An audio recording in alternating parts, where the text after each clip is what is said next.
Bismillahirrahmanirrahim. Assalamualaikum warahmatullahi wabarakatuh. Nama saya Mutia Safitri dari UT Pekanbaru. Kali ini kita akan praktikum IPA di SD. Kita membahas tentang kelistrikan.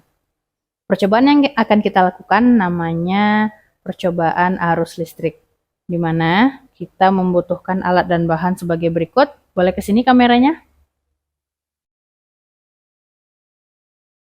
Pertama, kita membutuhkan, boleh lihat ke bawah ya. Kita membutuhkan baterai 1,5 volt sebanyak 3 buah, 1, 2, 3. Ini kutub positif, negatif, positif, negatif, positif, dan negatif. Jadi dia harus timbal balik. Kemudian kita membutuhkan kabel penjepit, kita tidak ada di sini. Lalu kita ada bola lampu, 1 buah cukup. Avometer kita tidak punya di sini. Kemudian ada dudukan baterai, kita juga belum punya. Tapi kita sudah bikin sedemikian rupa, disusun agar kabel tersambung kepada lampu. Ini kutub positifnya. Kemudian juga kutub negatifnya tersambung kepada lampu. Yang nanti akan kita uji bahan apa saja. Ya, di sini akan kita uji dengan bahan apa saja yang diminta dalam modul.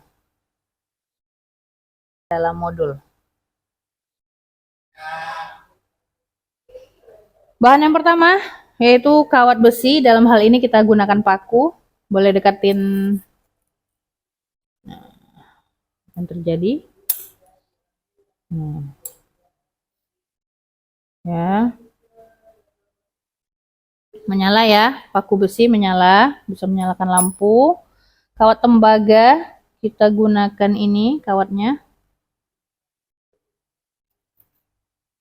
Kabel ini sendiri juga terbuat dari tembaga ya teman-teman.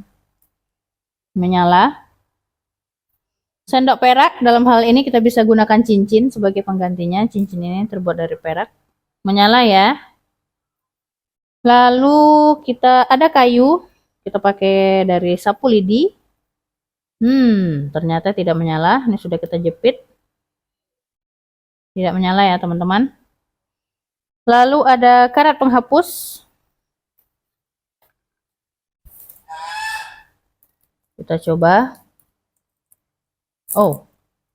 Ini karena dia bertemu ya. Ini dan di sebelah sini. Hup. Tidak menyala ya teman-teman. Sudah dijepit. Karet penghapus tidak menyalakan lampu. Dan mata pensil. Nah, mata pensilnya sehalus ini. Apakah bisa? Mari kita lihat. Ya. Mata pensil menyala ya. Hup. Walaupun tidak seterang bahan lainnya. Kemudian ada kertas. Kita coba. Hup.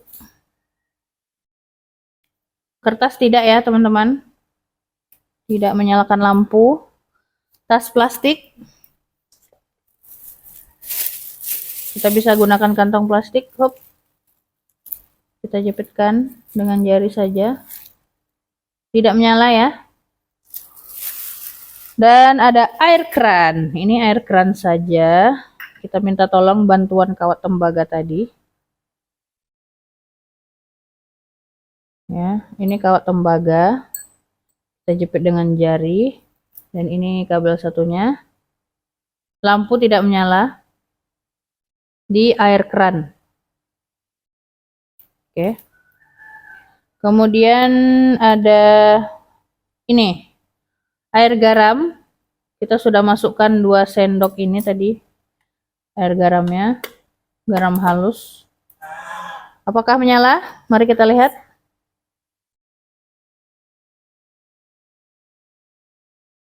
Kita jepit, kita masukkan. Coba lihat lebih dekat, ada yang berbuih-buih.